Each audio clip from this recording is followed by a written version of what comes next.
always try to open our conference with a perspective from the Congress, and we had an excellent one from Representative McDermott of Washington, and then close with the perspective of a senior administration official. And so we invited, as we thought about who could we invite who has the con, so to speak, who has the best understanding of where we're going on our approach to multilateralism or regional architecture in Asia. As we talked it through, we all agreed it would be Nirav Patel. So Nirav is the Deputy Assistant Secretary of State with responsibility for regional affairs. I'm sure the formal title is slightly different, but this means he covers engagement with ASEAN, East Asia Summit, Lower Mekong Delta Initiative, and other multilateral issues, in addition to helping the Bureau and the Department conceive of the strategic direction of our overall approach to Asia. Nirav also works as a senior advisor to the Assistant Secretary, Kurt Campbell, and that's the position he started with in the department after coming out of Center for New American Security with Kurt. And more importantly, and most importantly of all, before that, graduating from Georgetown's School of Foreign Service. So Nirav is going to give us the administration's thinking about the emerging regional architecture. He'll handle his own questions and answers, and then we'll let him get out of here at 1:30. But we're delighted in a busy time when a lot is going on in the region that Nirav could join us. Thank you.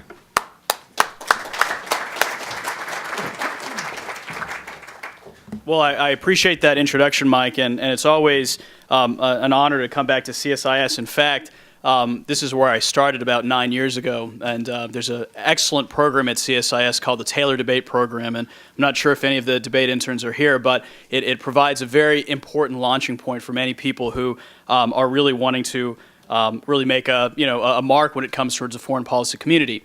I did want to start off with a broader premise that I think CSIS definitely represents in a microcosm, which is that when you talk about the pivot or the rebalancing to Asia, one of the more essential features that's necessary is kind of an intellectual rebalancing of our efforts. If you think about the predominant schools of thought that really drive strategic conversations in Washington, a lot of it is driven by counterinsurgency, post-conflict reconstruction. And I would say that CSIS as an institution was at the forefront of that intellectual pivot. And if you think about the Asian studies programs that are at CSIS, whether it's under Mike's leadership on the Japan chair, Ernie's work on Southeast Asia, the Freeman chair that Chris holds, it's an extremely impressive group of people who have dedicated themselves to fundamentally pushing forward a more expansive and more forward-looking view on strategy in Asia. That being said, I wanted to kind of start by deconstructing a term that many people have used, which is architecture. And out of our conversation last night over dinner, I think Mike aptly pointed out that there is no such thing as architecture in Asia, aside from some beautiful buildings that are going up in some amazing cities. It's too dynamic. Architecture is perhaps too precise of a term to understand the type of evolutions that are occurring both at a strategic level in Asia, but also when it comes towards attempting to conceptualize American strategy to the region. So for me, when I think about architecture, I actually think about the foundation pieces that create the constituent components for American strategy in Asia. So what I want to do today is to really provide kind of that context piece. And I know that our friends from JETRO, the chairman, have had a very deep series of conversations on the questions of economic integration. But I wanted to take a step back and provide you with an understanding of where the administration sees itself going, both in terms of our multilateral commitment, but also when it comes towards our broader strategy in the Asia Pacific. Now, for those of us who have been involved in Asia strategy, I think the first and most important thing to recognize is that there's a solid and important bipartisan tradition when it comes towards our engagement in the Asia Pacific region. And there's 6 components that generally guide American strategy, which in many ways, in my view, is synonymous with the question of architecture in the region. The first is our alliance relationships, which in any regard, I believe, are the primary components and the primary foundation pieces for the American architecture, American strategy in the region. This is Japan, South Korea, Australia, Thailand, and the Philippines. And it's these relationships that over the last 50 years, both Republican and Democratic governments, administrations have paid significant attention to in terms of strengthening, deepening, and broadening the agenda. Now, the second component of our strategy that once again builds up when it comes towards a comprehensive view of architecture in the region is the work that the administration is doing to develop new partnerships. And these partnerships are with countries like Singapore, Vietnam, Malaysia, India, Mongolia, New Zealand, and China. All of these countries represent important opportunities for the United States when it comes towards creating new opportunities for our businesses, new security and defense relationships, and at the same time, new opportunities for more vibrant people-to-people engagements. Now, the third area of our strategy, which I spent a lot of my time thinking about, is really the multilateral component. And I'll get to this in more depth as I kind of finish going through the next 6 components.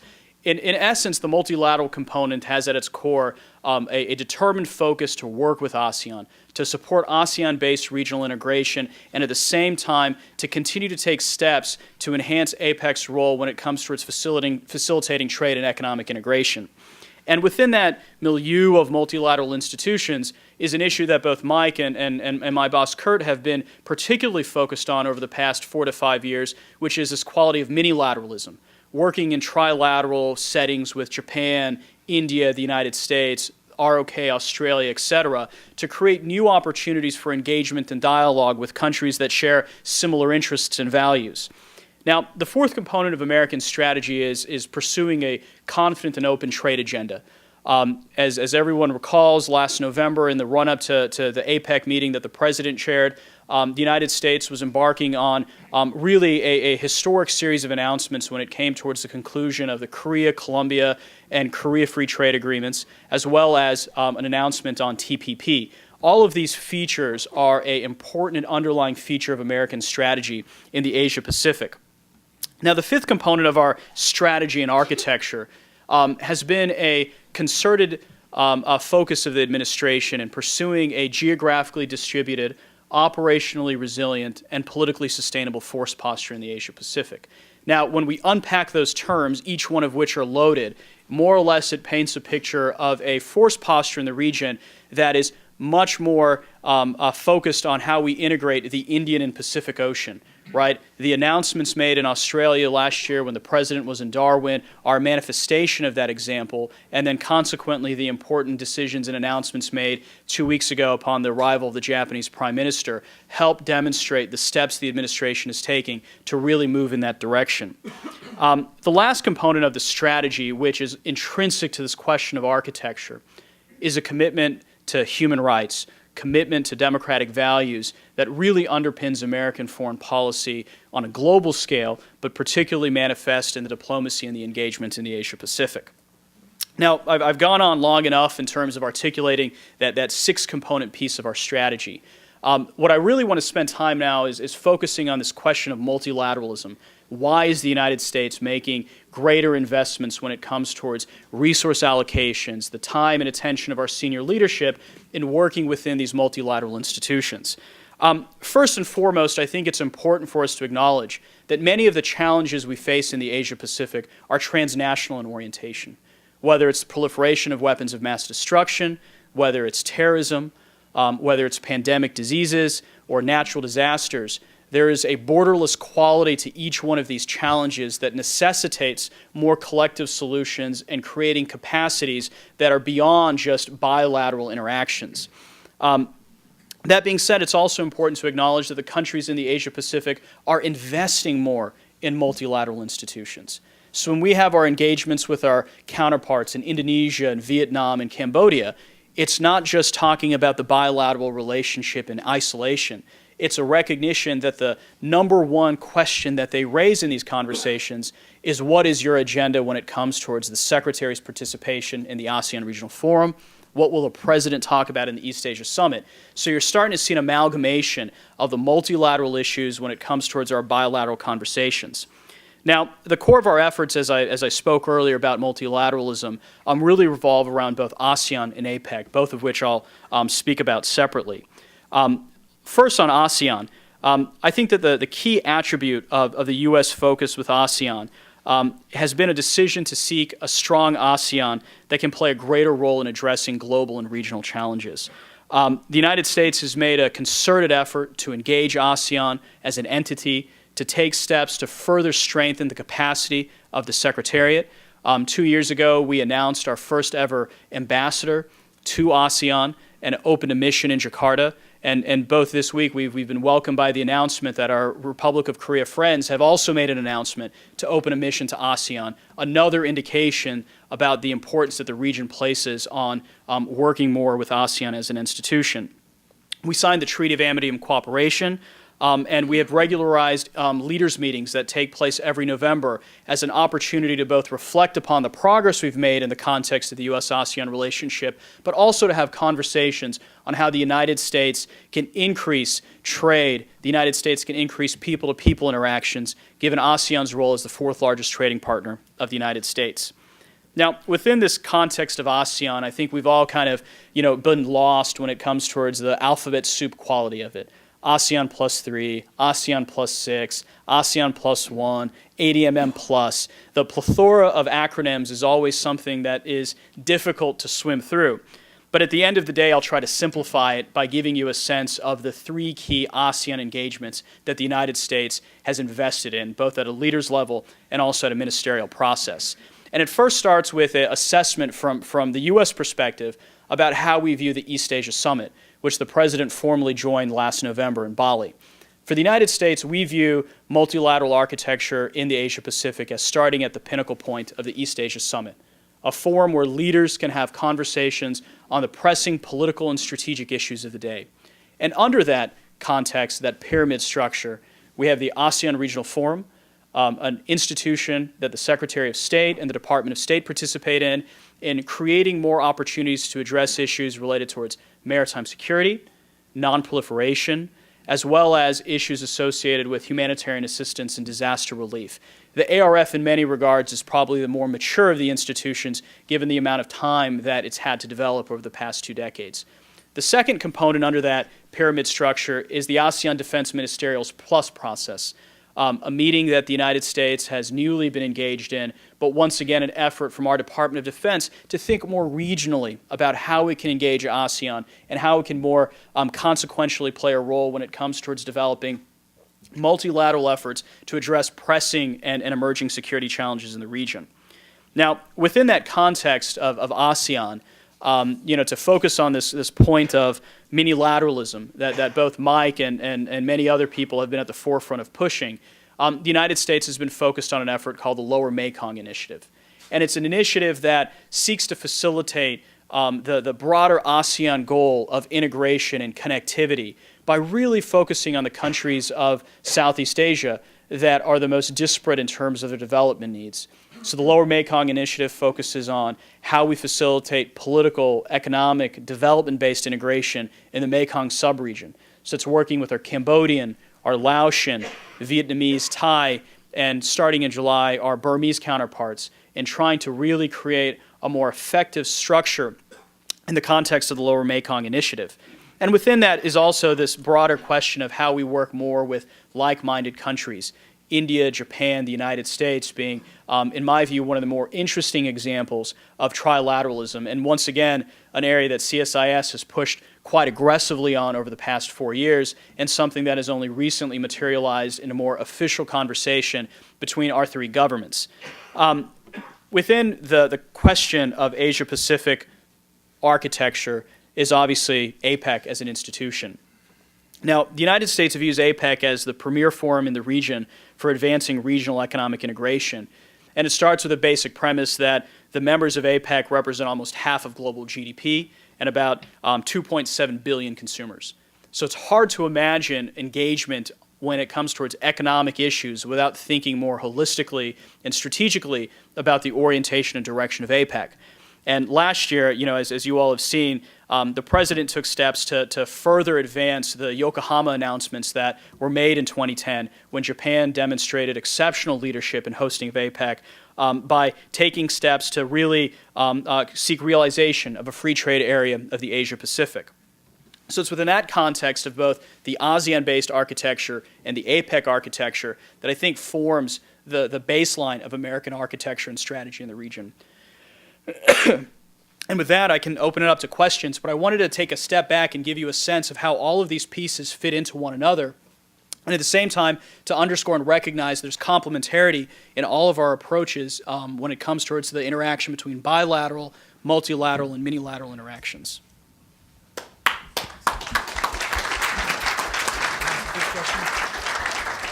Sure. Thank you. First question.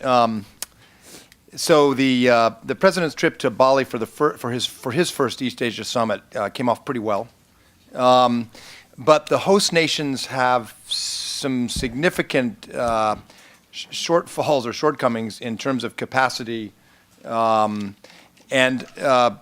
looking at the summits over the coming years, what is your plan to make sure the East Asia Summit goes as smoothly as it did in Bali?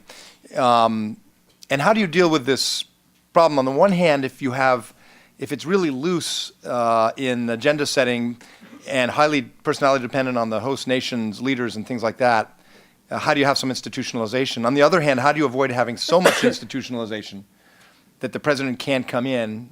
And I know this from my time, presidents like to do what presidents want to do. So how do you avoid having so much institutionalization that the president, and this one and future presidents, start getting bored and not seeing utility because it's all ceremonial? Sure. It's a tough negotiation, a tough navigation problem. Well, I mean, this is quite honestly the reason why this job is so exciting, is that you're dealing with institutions that are nascent. You're dealing with a series of steps that are challenging at best in environments that are not necessarily, 21st century modern economies that have big skyscrapers and tremendous infrastructure. And that capacity issue is a challenge. But I think it's a challenge that our ASEAN friends have worked remarkably well in addressing. And, Bali, I think, for those of us who've had the wonderful opportunity of going, is fortunately blessed with some of the most amazing hotels in the world. And on that level, the Indonesians were able to have the capacity and the infrastructure to put together a very effective series of programs and engagements. But, when we look at Phnom Penh and Cambodia's chairmanship of ASEAN this year, I think what we recognize at the outset is that we do have to take steps to ensure that we as a government are well prepared when it comes towards meeting both the capacity challenges, but at the same time ensuring that we're putting together a series of agendas and initiatives that reflect the aspirations and the ambitions of our Cambodian counterparts. It's a tricky balance, but I think it's a balance that our Cambodian friends have demonstrated that they're really willing to handle and take charge of. And I'd also say that when you think about the question of capacity, it's true that the ASEANs are the chair, but they're a chair that's part of a broader family of ASEAN, fraternity. And they all work with one another to ensure they have the necessary support systems in place. This question of formality and informalism in conversations has, I think, always been a challenge when it comes towards convincing senior American officials to travel to ASEAN-based meetings. There's a perception that these meetings are overly scripted. There is a quality of kind of sclerotic conversations. But I believe those perceptions to be extremely inaccurate. I've been to the last 4 ASEAN Regional Forum meetings and the last 2 East Asia Summit engagements. And I would say that each one of those conversations demonstrates the maturity of these institutions, even though they're young, and really provide an important opportunity for dialogue, not just monologue when it comes towards reading a blanket intervention. And I'd also say that, Mike, you spent a lot of time working at the White House. I don't think that there's much that any country can do to prevent a leader from speaking freely about what's on his or her mind. And I think that was the approach that our Indonesian friends took last year when they hosted ASEAN and when they hosted the East Asia Summit. And that's the same spirit our Cambodian friends are taking when it comes towards the type of diplomacy and engagements that they want to pull off for this year. That being said, I think Mike raised a very important point, which is that when you're talking about rotating chairmanships, you also have to deal with some of the more intriguing elements of how both certain individuals and how certain leaders want to position themselves and want to position their countries when it comes towards setting the agenda for these meetings. And what the United States has tried to do, and this is an effort based on, quite honestly, input and support from ASEAN, is to develop the capacity of the ASEAN Secretariat. And that's why we opened a mission to ASEAN, so that we can have a forum to ensure predictability and continuity when it comes towards setting the agendas. So it's not like every year you go from Indonesia to Cambodia to Burma to Laos to Brunei, and the agenda shifts. Rather, it's establishing a capacity in the Secretariat that creates predictability and continuity so that you can have structured conversation agendas that build off of one another as opposed towards just starting new year after year. Floor is open. Urata-sensei. Thank you very much for a very interesting speech. I have two specific questions. One is ASEAN plus one. I'm talking about FTA. As you know, there are 5 ASEAN plus one FTAs: China, Japan, Korea, India, Australia, New Zealand. Is ASEAN plus US FTA a possibility? Because if you're concerned with the level of liberalization, ASEAN, Australia, New Zealand is quite high. I mean, ASEAN is committed to liberalization, quite a large proportion of our trade. So that's a specific question. If U.S. is interested in having ASEAN plus U.S. FTA. The second question is India. India is not a member of APEC at the moment, but India is a very important partner for many countries, as you indicated. Yeah. Is that a possibility that India become a member of APEC sometime? Really appreciate those questions. On the question you raised about the prospects for an ASEAN-US FTA, I think the commitment that the United States has made to increase economic engagement and opportunities for our business to invest in ASEAN has been an underlying feature of our diplomacy over the past year and a half. And in fact, this July, Secretary Clinton will lead a very large delegation of American CEOs and senior business officials to the countries of Southeast Asia, and we'll have a U.S.-ASEAN CEO summit that takes place on the margins of the ASEAN Regional Forum, really providing an opportunity to showcase and highlight the important role that the United States places on an economic strategy for dealing with ASEAN. And as you know, we have a very robust set of discussions under our TIFA that continue to be an important opportunity for developing the type of mechanisms and capacities that the United States really wants to see when it comes towards harnessing the tremendous potential of the ASEAN markets and then consequently providing opportunities for American businesses to export. And as you know as well, a key feature of American trade strategy at this point in time revolves around the Trans-Pacific Partnership. And I think at this point in time, the administration's focus is really focused on attempting to ensure that we can move in that direction. And then over time, as our leaders discussed in 2010 during the APEC chairmanship in Japan, move to chart a course for a free trade area of the Asia-Pacific. Now, this question of India, I think, is an area of tremendous interest for many people. And right before I was speaking, I had a conversation with the former Indian ambassador to Japan. This has been an area for me, quite honestly, that's been the most interesting.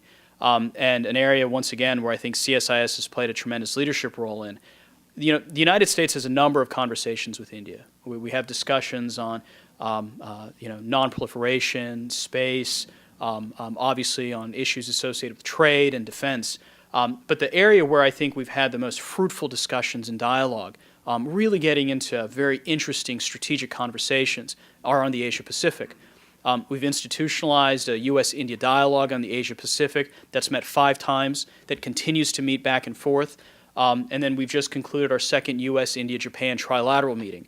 So I think we're moving in that stage where conversation was the primary feature of the U.S.-India engagement on the Asia-Pacific. In fact, towards a direction where we're actively working with one another to create new products and in terms of initiatives in the Mekong, as well as supporting people-to-people exchanges. The question of Indian participation in APEC, I think that it's a question that our Russian chair would probably be best suited to answer.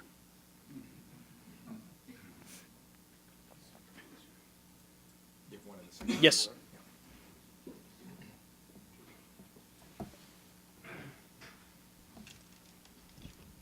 Thank you. Reba Carruth, BMW Center, Georgetown University. Thank you for your presentation, and actually thank you for the wonderful program this morning. I have 2 quick questions. Historically, the United States, Japan, and Germany have been leaders going back to the last century in helping to create regulatory standards, policy standards for policy cooperation in a wide range of social and economic policy areas. Could you talk a little bit about how you foresee ASEAN and APEC and the Trans-Pacific Partnership moving forward in these areas? So in other words, it's one thing to engage the ASEAN countries in free trade agreements and so on and so forth, but what is being done to help these countries build the capacity from the point of view of the policymakers and their nascent industry sectors to converge with global technical standards or regulatory standards? The other quick question is, my reading of regional integration in the Asia-Pacific region brings me back to this issue of community. And I think that's something that the Europeans also can contribute to this initiative in terms of an aspect that maybe we can look at a little bit closer. What exactly do you foresee, in addition to economic integration, in terms of the evolution towards community, which is more socioeconomic? Yeah. So anyway, thank you. That's a very provocative question, because I think it hits at a lot of the key elements of what we're attempting to work on, at the same time think through. I actually wanted to start with a different component of where I see an important opportunity for the United States, which is working more closely with the European Union as well as key member countries on Asia-Pacific diplomacy. And, over the last 3 years, I think, we have to be honest with ourselves and say that the primary feature of transatlantic cooperation has been really on other pressing issues when it comes towards Afghanistan, issues in North Africa, areas when it comes towards capacity building and adaptation, climate change. The one area where we have not had an integrated conversation, neither at a strategic level, a Track 2 level, and certainly not at an official level, has been on the Asia-Pacific. Over the past few months, what we've actually tried to do is institutionalize a dialogue with the EU on Asia so that we can actually start having a series of conversations that allows us to recognize that we share mutual interests, mutual values, and that when it comes towards addressing some of the fundamental questions that you raised in terms of regulatory standards, developing capacity in many of the countries in Southeast Asia in particular, we recognize that together will be a heck of a lot more effective than working by ourselves. So first, I'd say that the real question that I think that we have to answer is how can we adapt the transatlantic relationships to focus more on creating the type of regulatory environments and market access opportunities that we think are necessary to really create the types of competitiveness and opportunities for American and European businesses. Now, that being said, when it comes towards the steps the United States is taking to address some of the issues you raised, we actually have a series of programs through our development assistance work in terms of a program called Advance, which is really taking steps to enhance the capacity of ASEAN countries to deal with things that are as basic as customs regulations and harmonization to, at the same time, technical workshops to address the basic issues associated with IP protection. So it's really a baby step, and to be honest, we're probably not at that place in time right now where we have a lot to show for. But it's really an incremental and evolutionary process. We're starting it now. We recognize this is an area where we have to have greater investments going forward.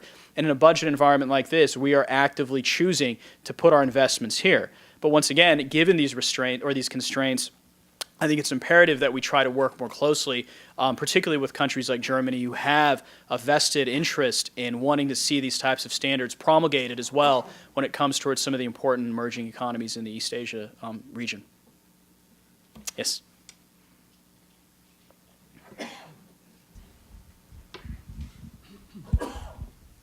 Hi, my name is Mindy Cutler with Asia Policy Point. I'd like to build on that question.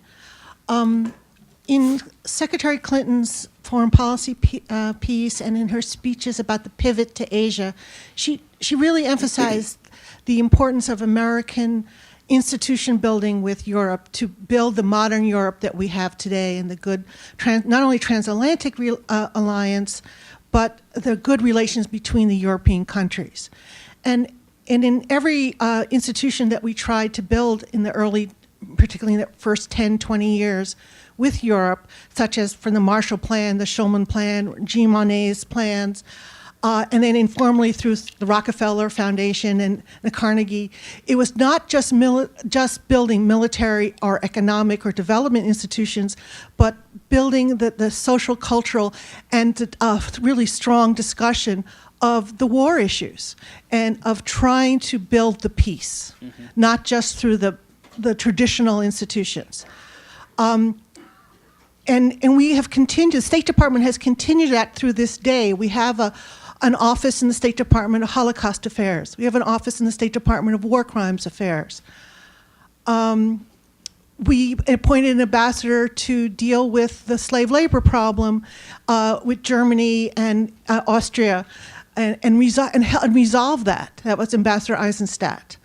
Are we planning now to play catch up with the Asia region, which was never done, to be creating, putting some emphasis on trying to heal some of these old wounds? As an Indian American, you must know that the Indians that were made to be slave laborers for the Japanese died at a 90% death rate. The Indonesians was about 90% too. The American POWs was a 40%.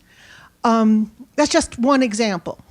And what's holding up much of the military and economic architecture are some of these issues that were resolved by the institutions in Europe. Are we going to do something about this? Well, when it comes towards this question of community, which I think is probably the touchstone piece in all of this, obviously you have to address some of the more significant issues that have animated distrust over the past 20 to 50 years. A lot of it is war legacy and orientation, both in terms of contemporary 20th century conflicts, but also predating that and going back hundreds, if not thousands of years in some parts of the Asia-Pacific region. This has been an area of tremendous focus for the administration, and there's a number of bilateral instances that I can point to. In Cambodia, the Khmer Rouge Tribunal. This is an effort that obviously is Cambodian-driven, with an understanding that when it comes towards fundamentally having the capacities to address truth and reconciliation and really move in a different direction, they need to address some of these issues. It's their desire that they want to make these commitments, and the United States, along with Japan, has continued to support both financially as well as technically the type of capacities that would be necessary for the KRT process to continue. When it comes towards our ongoing dialogues with Vietnam, we have a very robust U.S.-Vietnam human rights dialogue. We have a series of conversations associated with POW MIAs that once again provide a very rich opportunity to address issues that the United States is also implicated in when it comes towards a complex history and past. I would say merely, though, that when you're talking about the complex historical milieu of Southeast Asia in particular, a lot of this is stuff that those countries have to deal with on their own. And they recognize it, and I believe that the process of ASEAN and what makes it so exciting is it's a recognition that they have to move beyond the past issues that have divided these countries and instead identify a future marker that they really want to make an investment toward, which is, I think, the direction they're going in. The 2015 ASEAN community is really, in my view, a down payment that the ASEANs have made to say we're going to take the steps to move past. But Mindy, you know better than others. I mean, this is a difficult process, and it's going to take years and decades and generations to move forward. But I believe, as many of you who spend a lot of time in Asia, I think that the features of a forward-looking and upward mobile population exist that want to really take steps to move beyond the issues that have divided those countries for the better part of the last 50 to 75 years.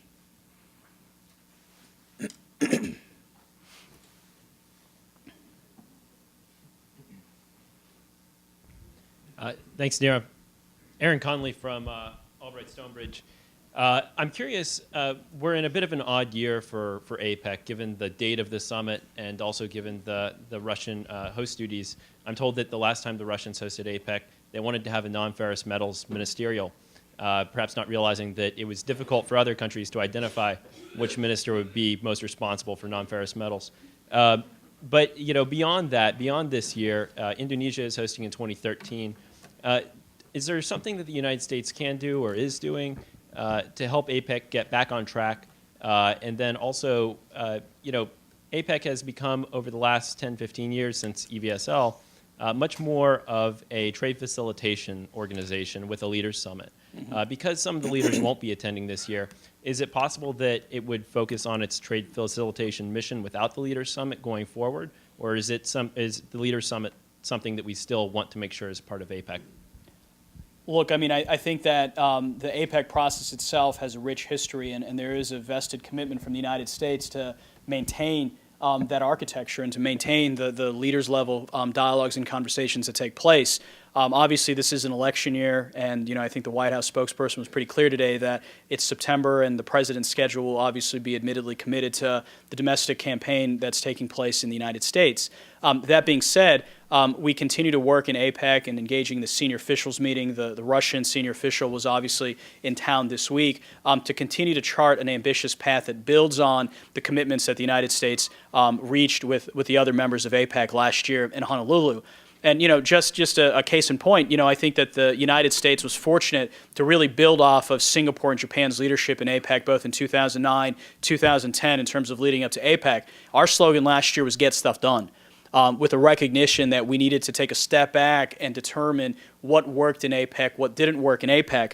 The key priority areas that the president really focused on last year were, demonstrating the steps necessary to create a seamless regional economy, expanding trade, encouraging green growth, and really focusing in particular on environmental standards, and really strengthening regulatory cooperation. So, getting back to your question as well, APEC in itself is meant to increase opportunities and capacities to deal with regulatory issues as well as create opportunities for the type of technical capacities that a lot of countries in the region need. So, my perspective is the United States last year really doubled down on APEC, and we recognize it's an important institutional feature of American engagement in the Asia Pacific for the foreseeable future. Yes. I'm Keiichiro Nakaza from JICA, Japan International Cooperation Agency. My question, in fact, two quick questions about the Lower Mekong Initiative. I understand that you will soon have the senior level official meeting for the Lower Mekong Initiative and the Friends of LMI meeting in Cambodia. And my question is, what would be your short-term objective or goal which you'd like to achieve in LMI meeting, taking into account what's going on in South China Sea, and also taking into account the rapid and positive move in which we can see in Burma or Myanmar. Sure. And the second question relates to my first question. Senator John McCain at this CSIS forum on Monday clearly mentioned that now it's time for the American administration to suspend the sanctions on Myanmar. And I would like to know the next step which your administration is taking. Thank you. Very much appreciate those questions. On LMI, I think that the key focus in the short term to answer your question is really twofold. The first is to welcome our Burmese colleagues into the Lower Mekong Initiative, which, as you know, since 2009, when this initiative was launched, they were not a part of. So it's really starting that process, which, it seems simple when it comes to as an outside observer, but it actually takes quite a lot of work when it comes towards creating the legal infrastructure to allow for our assistance programs to then be integrated into Burma. It's going to take time, but that's going to be an important short-term effort. And the second component is United States working with Friends of the Lower Mekong, like Japan, and obviously the important work that JICA has done over the past 3 years in supporting these efforts, is really to think more holistically about the challenges of mainstream damming on the Mekong. And in particular, how we can support the Mekong River Commission in its work on addressing some rather significant challenges that affect not only the ecology of the Mekong subregion, but also pose significant political issues. And I think the Shaiburi Dam in particular has been one of the long-standing questions when it comes towards Laos' decision to perhaps move forward. So that's the short-term area, and I know this is an area of important dialogue and conversation with our Japanese friends as well. On Burma, I say stay tuned. Secretary Clinton will have a meeting tomorrow with the Burmese foreign minister, and I think I'll let her speak for the steps the United States is prepared to take. One more? Yeah, one more? Please. Hi, Mark Mannion with the Congressional Research Service. Nirav, thanks for your excellent talk. Just following up on the LMI question and answer that you gave. Can you be more specific about what specifically you're looking for the Friends of the LMI to do? What are your concrete goals? And also, I don't hear you mentioning any U.S.-funded initiatives, and that may be an oversight. But can you talk about what's the U.S. willing to fund now that we've had a good run of success? And bringing this about, having the meetings, but I know a lot of people are looking for sort of the flesh to put on the bones Yeah. that you've constructed. So can you talk about U.S.-led or U.S.-funded initiatives? Sure. Look, when it comes towards the LMI, and it's one of those things that it's, only in Washington can you actually have a meeting with people and talk about the Lower Mekong Initiative and get very sophisticated questions about its future and also accurately, in my view, diagnose areas where perhaps the United States needs to do more on.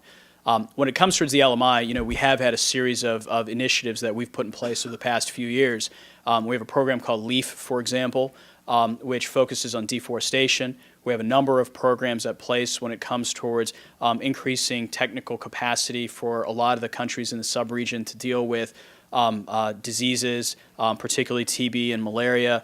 And we also have a series of engagements when it comes towards increasing opportunities for infrastructure development, particularly as it relates towards Laos and Cambodia. So there is actually a rich series of things we have, and I'd be glad to get those to you, offline when it comes towards giving you a better sense of the LMI. In terms of the LMI's trajectory, I think that at the end of the day, we've seen that the countries in the Mekong subregion have made an investment at a political level in the LMI, and the United States is as well. So we're going to continue to take steps to increase our initiatives with the LMI because we actually think that how we can facilitate political and economic integration in the Mekong subregion will have a profound implication when it comes towards really helping ASEAN achieve its broader goals of connectivity as well as its ambitious 2015 community goals. So thank you.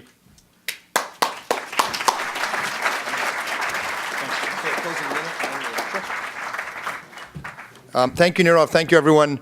I think the themes that came through this time, including in Nirav's excellent tour of the horizon from the State Department's perspective, are that we're going to have a series of multilateral engagements, and almost all of them are going to be works in progress. And it's going to stress the U.S. system a little bit to be doing all this. It's going to take some real agility and judgment, and I think you just heard both agility and judgment in spades from Nirav.